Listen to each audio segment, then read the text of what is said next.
In a dramatic turn of events shaking the foundation of the Pawn Stars empire, Rick Harrison's former assistant has taken the stand, delivering a bombshell testimony that could unravel one of the most shocking scandals in reality television history. Far beyond petty crime, the assistant's revelations suggest a dark network of trafficking, smuggling, and systemic silence operating beneath the gold-plated image of the Las Vegas pawn shop. Her first-hand account has ignited legal, media, and public firestorms, raising questions about who knew what and for how long.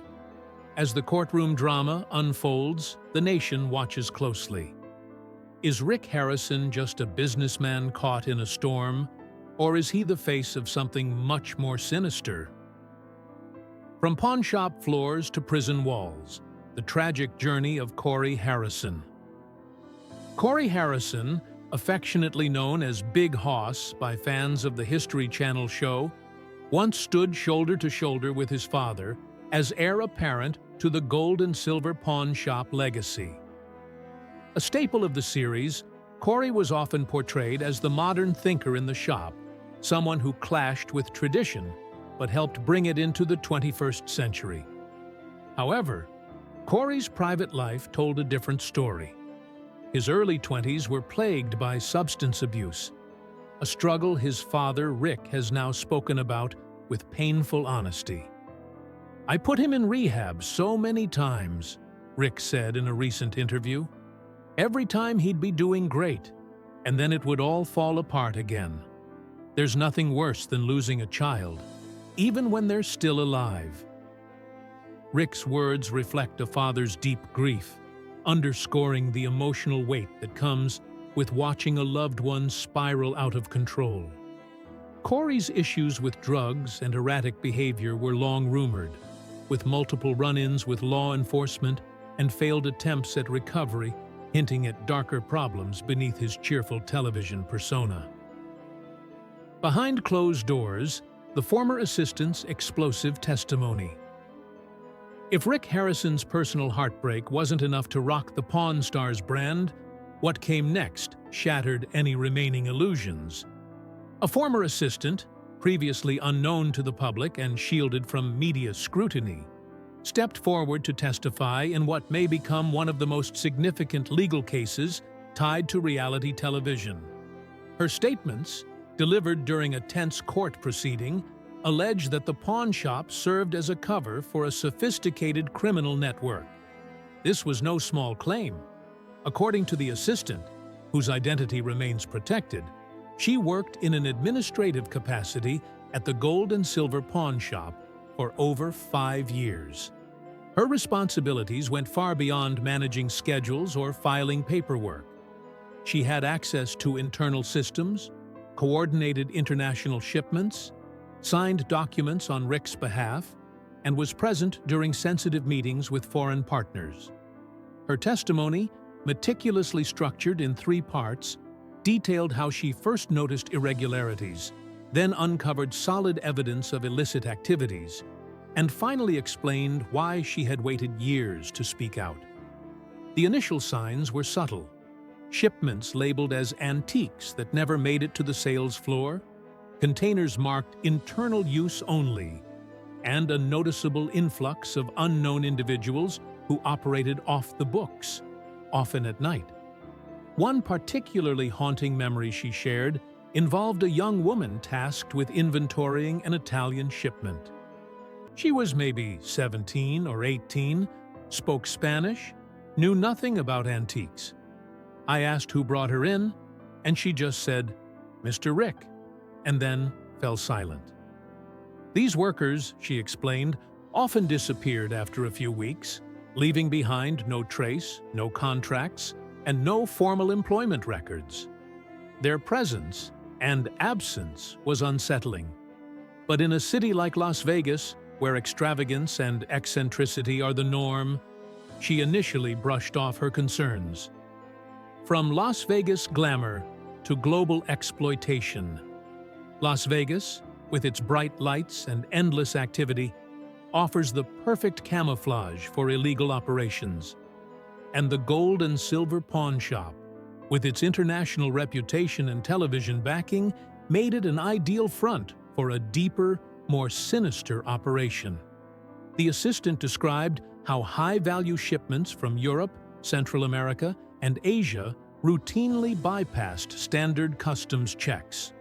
Labels like VIP or Red Line ensured expedited processing and, in some cases, no inspection at all. Through a combination of forged documentation and falsified apprenticeship programs, foreign nationals were brought into the U.S. under the pretense of working in a cultural research center affiliated with the shop. Instead, they were subjected to forced labor in the pawn shop's storage facilities and off-site warehouses.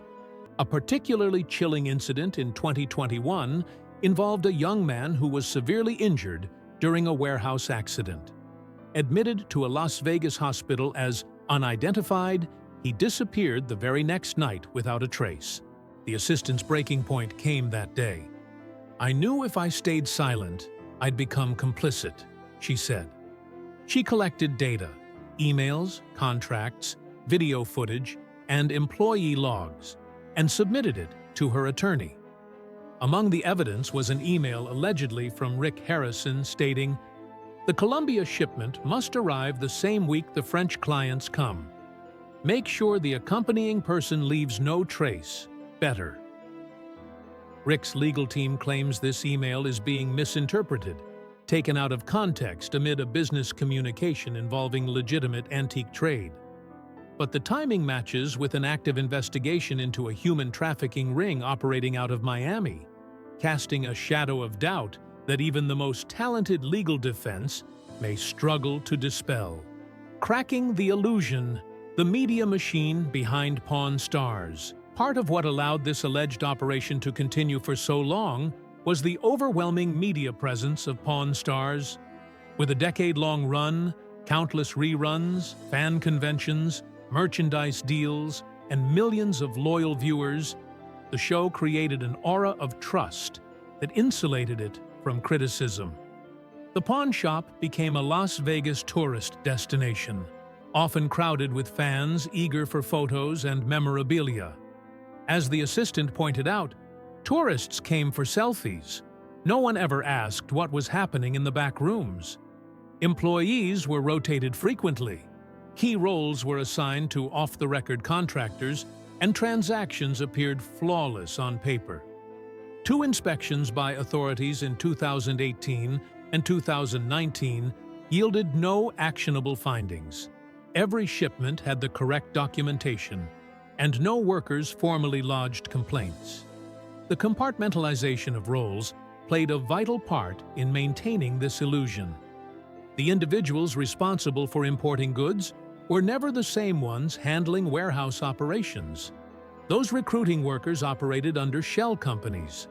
On paper, Rick Harrison was the face of a wholesome family business. In reality, prosecutors now argue he may have been the architect, or at least the enabler, of a system that weaponized legitimacy. The legacy in crisis. What comes next for Rick Harrison? The impact of these revelations is profound. Fans are divided, with some holding on to hope that Rick is innocent, duped by a system he failed to control. Others believe the level of oversight required in such operations makes ignorance impossible. As investigations continue, Pawn Stars has halted production, and the gold and silver pawn shop's doors remain open, though foot traffic has dwindled. Rick Harrison has yet to provide a comprehensive public statement. In brief appearances, he's maintained his innocence and expressed sorrow over the difficult time my family and I are going through.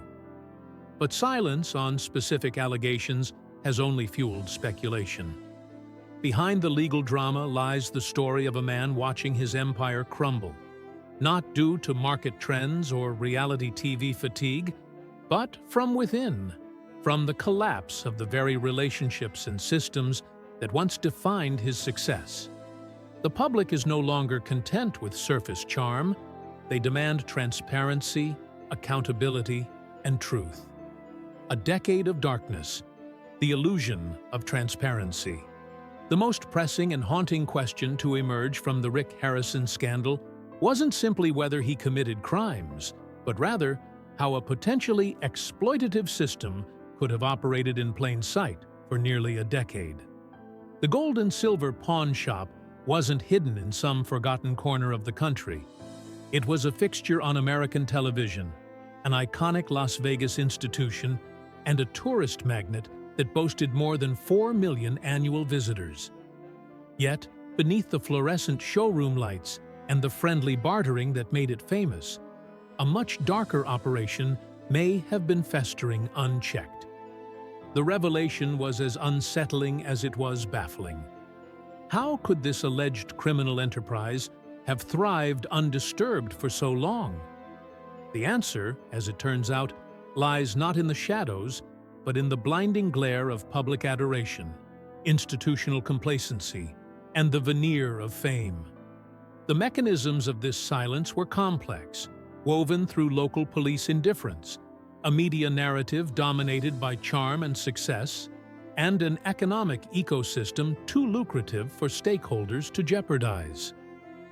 Warning signs ignored, the assistant who tried to sound the alarm. The catalyst for the unraveling of the Rick Harrison narrative came from within, a former assistant turned whistleblower. Her testimony in federal court painted a disturbing picture, not only of what occurred behind closed doors, but also of how her repeated attempts to alert authorities were systematically ignored or brushed aside. She recounted in detail how, on 3 separate occasions over a 5-year span, she tried to alert local police about suspicious behavior within the pawn shop's inner workings. Irregular inventory shifts, late-night freight arrivals with undocumented workers, and access granted to individuals without badges or verifiable credentials. On one occasion, she recalled dialing the Las Vegas Metropolitan Police Department from a blocked number. Her concern? A group of men entering through a side door after hours, none of whom wore uniforms or displayed identification. "I wasn't asking for a raid," she testified. "I just wanted them to come look, ask a few questions, maybe check the logs," but no one followed up.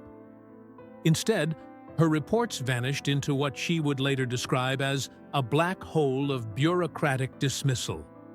The silence became so oppressive that it almost seemed orchestrated. A store manager once warned her directly, "Cops around here don't bother us as long as business is good." At the time, she took it as a passive-aggressive comment. Years later, it sounded more like a veiled confession.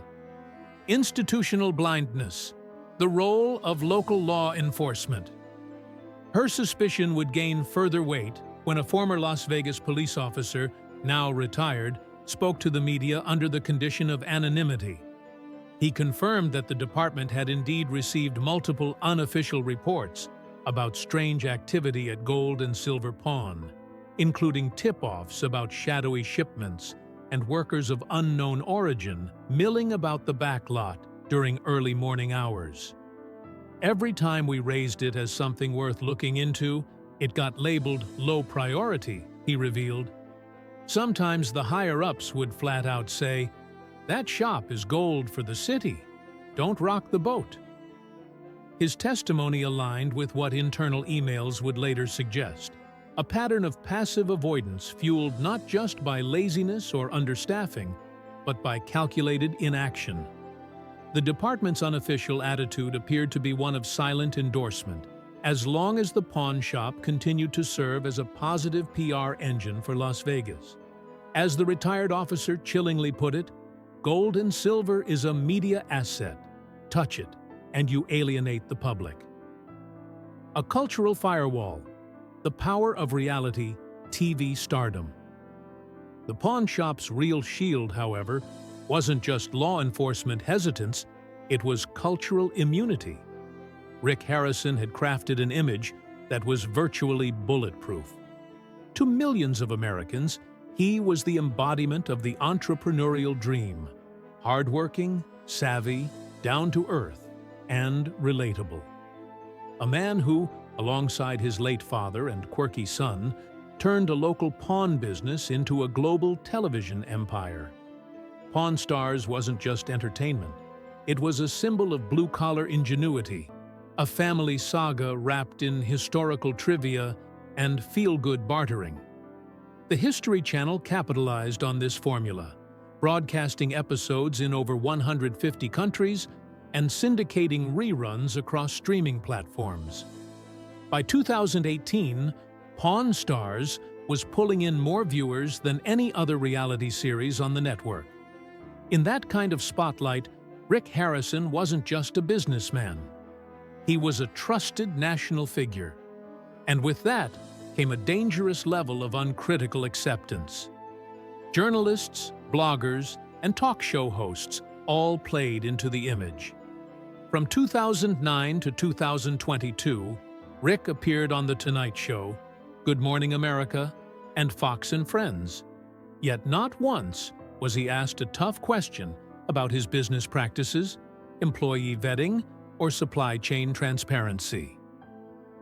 Economic protectionism, when profit silences scrutiny. There's a reason the media didn't poke holes in Rick's empire. Economic interests surrounding Pawn Stars were enormous. According to an economic impact report by the Nevada Tourism Board, the pawn shop generated more than $50 million annually in associated tourism.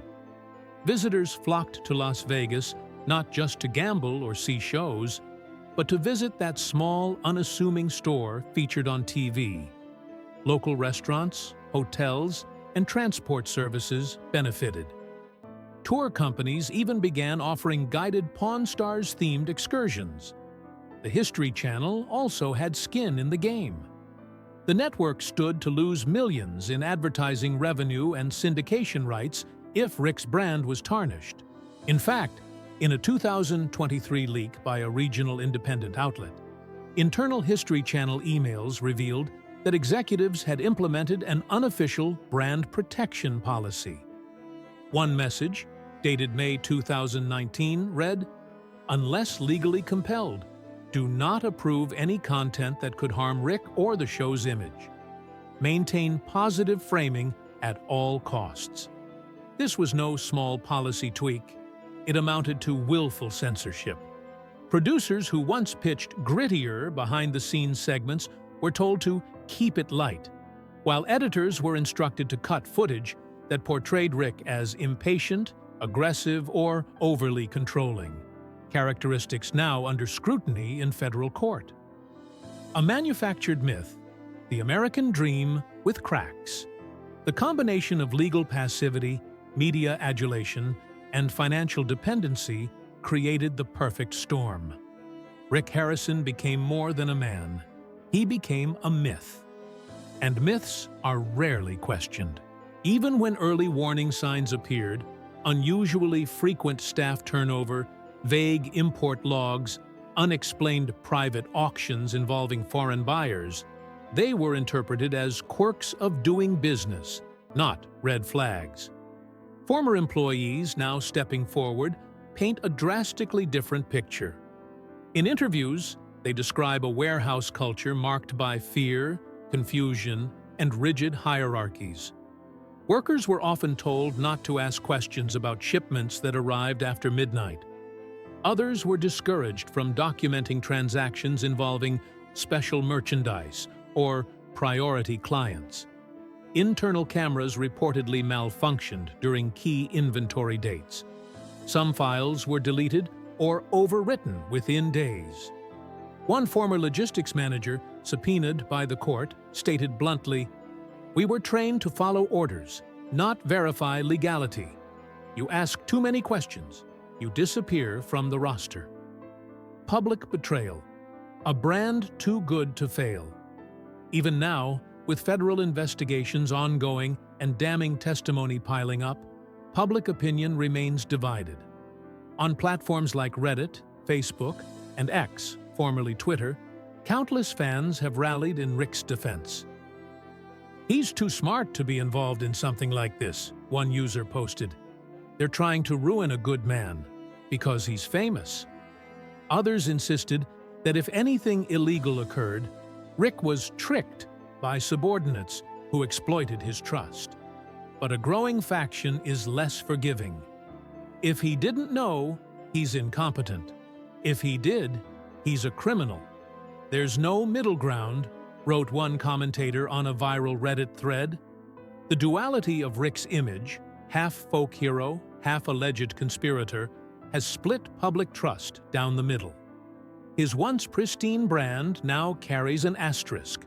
What emerges is a cautionary tale not just about potential crime, but about the blind faith society places in public personas.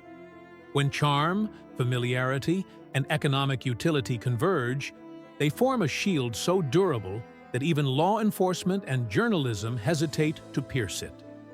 From pawn shop to public reckoning, a symbol of America on trial. It began with a storefront on Las Vegas Boulevard, an unassuming building housing gold and silver pawn shop, made iconic by the long-running television series Pawn Stars. Millions of viewers tuned in weekly to watch Rick Harrison and his family appraise antiques, haggle with collectors, and offer snippets of history wrapped in humor and charm. For over a decade, Rick wasn't just a businessman, he became a symbol of American grit, street smarts, and the rags-to-riches dream. But today, that dream is under scrutiny, not by the critics of reality television, but by courts of law, human rights activists, and a public slowly waking up to the shadows cast behind the lights of the camera. At the heart of this seismic shift is a single testimony. One former assistant, long forgotten by fans, who has now shattered the carefully constructed image of innocence and nostalgia that Pawn Stars embodied. Her explosive account didn't just point fingers at a man, it peeled back layers of institutional complacency, exposing how fame, wealth, and systemic silence can weave together a fortress of protection around those with the most to lose. A lone voice against the machine. She was never meant to be heard.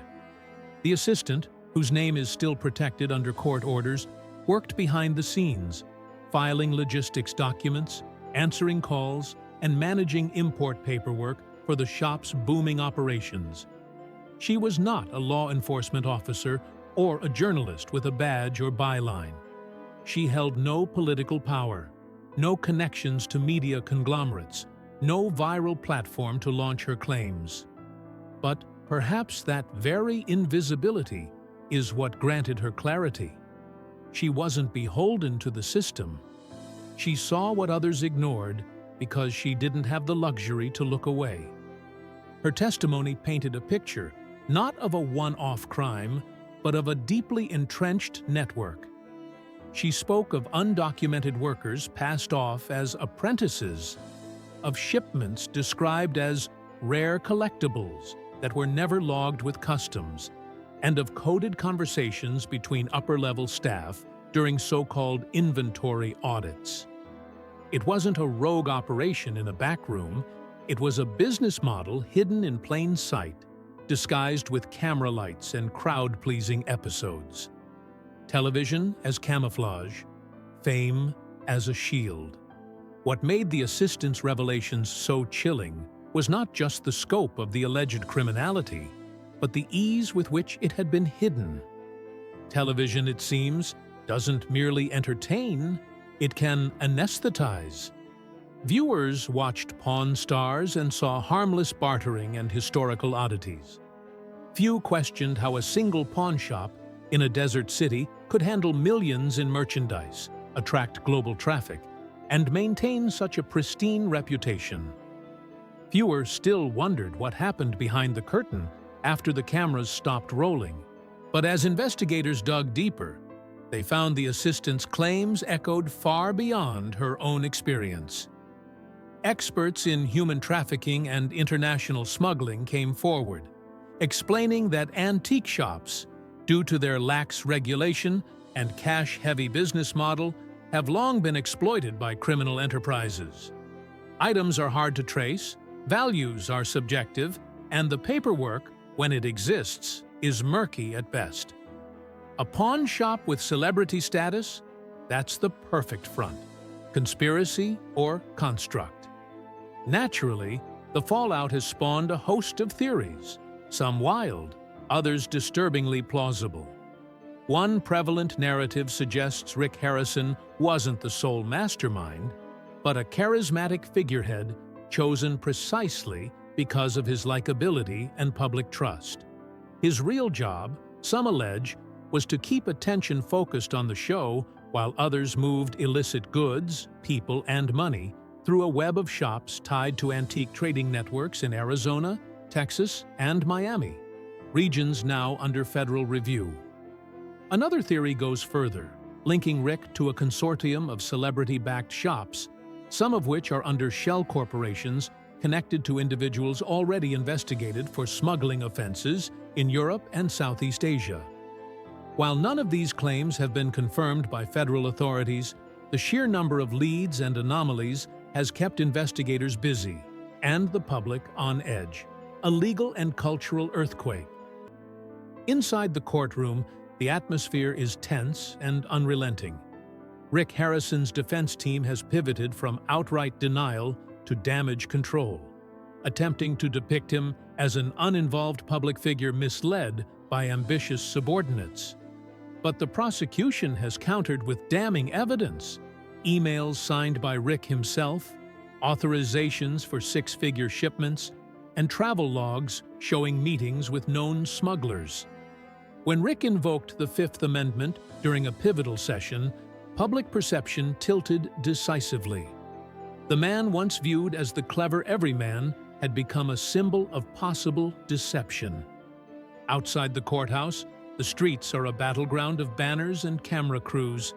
Anti-trafficking groups hold nightly vigils. Online petitions demand federal oversight.